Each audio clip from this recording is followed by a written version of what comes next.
தந்தை, மகன், தூய ஆவியாரின் பெயராலே ஆமென். நண்பர்களே, இந்த காலை ஆசீர்வாதத்திற்கு உங்களை அன்போடு அழைக்கின்றேன். நமது செல்வம் இறைவனாக, நம்ம பார்வை இறைவனாக இருக்கணும். உலகத்தில் நம்ம வாழ்ந்தாலும், இந்த உலகத்தில் இன்ப துன்பங்கள் அனுபவித்தாலும், அன்பர்களே, நம்ம பார்வை இங்க இருக்கும் பொழுது இங்க நம்ம நல்லா இருக்கும், இங்க மகிழ்ச்சியா இருக்கும்.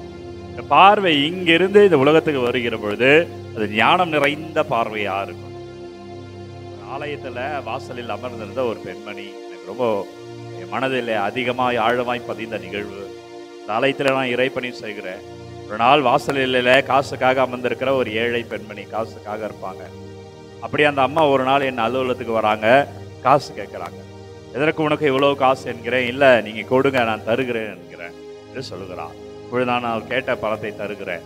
அப்பொழுது அவர் சுருக்கு பையிலிருந்து அந்த பணத்தை நான் கொடுத்த பணத்தோடு சேர்த்து இன்னும் நிறைய பணம் கொடுத்து, இதை வைத்துக் கொள்ளுங்க, கோவிலில் ஒரு உணவு நாங்கள் தருவோம், அந்த உணவிற்கு நான் தருகிறேன், இந்த முறை என் பெயரையும் எழுதி கொள்ள.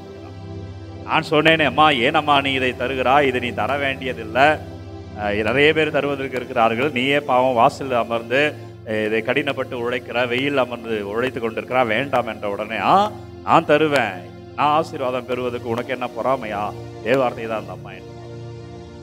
நான் அவர்களுக்கு வாங்கிட்டேன், நான் எழுதிக்கிட்டேன், அவங்க பேரை எழுதிக்கிட்டேன். ஏன் இதை சொல்லுகிறேன் என்றால், அந்த தாய் 5க்கும் 10க்கும் ஆலய வாசலில் அமர்ந்த பெண்மணி தான். அது வயதான ஒரு மூதாட்டி அந்த பெண்மணி.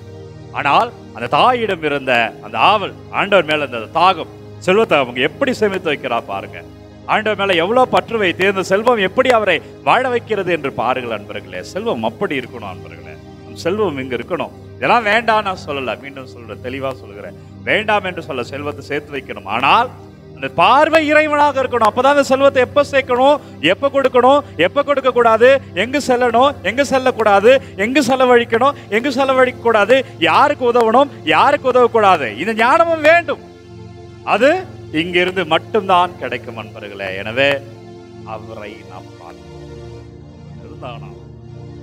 நல்ல செல்வ செழிப்போடு இருந்தவர், வெற்றி வாகை சூடியவர்.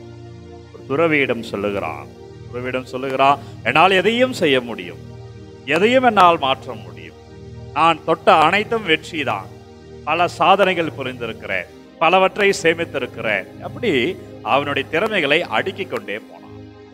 துறவி ஒரு கேள்வி கேட்டாராம், சரியப்பா, எல்லாம் செய்வ, எதை வேணா செய்ய முடியும், எதை வேணா மாற்ற முடியும் என்கிறாய, ஒரு குண்டூசி எடுத்து அவன் கரங்களில் கொடுத்து விட்டு சொன்னாரா, நீ இறந்த பிறகு நீ விண்ணுலகம் வருகிற பொழுது இந்த குண்டூசியை எடுத்துக்கொண்டு வா, அங்கு நான் வாங்கிக் கொள்கிறேன் என்று சொன்னாராம். கோபம் அடைகிறான் செல்வந்தன். என்னவையா இப்படி பேசுறீங்க, யாரும் செய்ய முடியாத ஒன்று, இதை போய் என்கிட்ட கேட்குறீங்க, என்னால் எப்படி இது செய்ய இயலும் என்ற உடனே சொன்னாராம் அந்த துறவி, அப்படிதானப்பா, நீ செய்தது எல்லாமே இதில் அடங்கும், நீ செய்தது எல்லாமே ஒன்று கூட உனக்கு வரப்போறது கிடையாது, ஏன் இவ்வளவு பெருமை பெற்றுக் கொள்கிறாய் என்று. எனவே பிரியமானவர்களே, இத்தகைய செல்வம் ஆண்டவரில் இருக்கணுங்க, பார்வை ஆண்டவரில் இருக்கணும். நம் செல்வம் இங்க இருக்கணும் அப்படின்னா அவருக்காக நம்ம எதையும் இழக்கலாம்.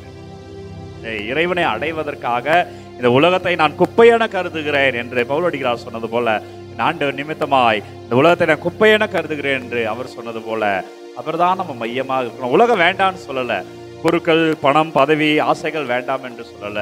ஆனால் நம்மளுடைய மையம் அவராக இருக்கிற பொழுது இந்த பொருளை, இந்த பணத்தை, பதவியை நம்ம பார்க்கிற பார்வை வித்தியாசமாக.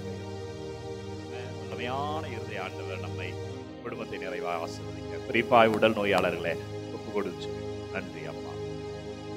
வல்லவரே, நல்லவரே, நன்றி. ஓ ஆவியானவரே, நீங்க தொடுங்க அப்பா. ஒவ்வொரு பிள்ளைகளையும் ஒப்பு கொடுக்கிறேன், ஒவ்வொரு குடும்பங்களையும் ஒப்பு கொடுக்கிறேன். குறிப்பாய் உடல் நலமற்றிருப்பவர்களுக்காக, நோயாளிகளுக்காக, உடல் நலனுக்காய் காத்திருக்கிற ஒவ்வொரு பிள்ளைகளுக்காக ஒப்பு கொடுக்கிறேன்.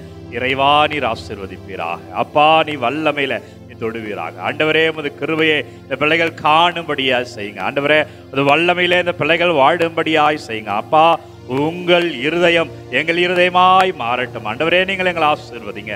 அப்பா, உங்கள் பெயரால் வல்லமை இருக்கட்டும். ஆண்டவரே, உங்கள் பெயரால் எங்கள் மகிழ்ச்சியாய் வாழும்படியாய் வல்லமையான இறைவன் உங்களை தொடுவார், உங்களை ஆசீர்வதிப்பார். நமது பார்வை அவராக இருக்கட்டும், ஞானம் நமதாய் மாறும்.